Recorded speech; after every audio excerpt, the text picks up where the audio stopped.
புலச்சி எல்லாம் ஜம்பர் போட்டா, புலச்சி எல்லாம் ஜம்பர் போட்டா துணி விலை ஏறாதான்னு கேட்கிறாப்ல.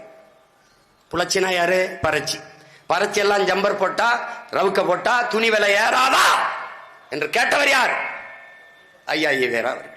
அந்த காலகட்டத்திலே படித்து கோட் சூட்டு போட்டவன் யார்? நம்முடைய தாத்தா ரெட்டமலை சீனிவாசன், MC ராஜா. நம்முடைய பாட்டி மாறாப்பு சேலை போடக்கூடாது என்று மார்பை காட்டிக்கொண்டுதான் இருக்க வேண்டும், தோல் சேலை போடக்கூடாது என்ற நிலை இருக்கிற போது அந்த தோல் சேலை மாறாப்பு சேலை போட வேண்டும் என்பதற்காக போராடி உயிர் நீத்த நமது முன்னவர்கள். நீ ஜாக்கெட், நீ ஜம்பர் போட்டால் துணிகளை ஏறிவிடும் என்று சொன்னவன் பெரியாரா?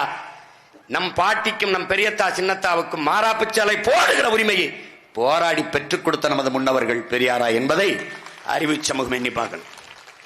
என்ன சமூக சீர்திருத்தம்? ஈவரா செஞ்சது, ஐயா செஞ்ச என்ன சமூக சீர்திருத்தம்? கோயிலுக்குள் நுழைய கூடாது, தீட்டு என்றான். வெளியே வந்தான் ஒருவன், கோயிலே தீட்டு என்றான்.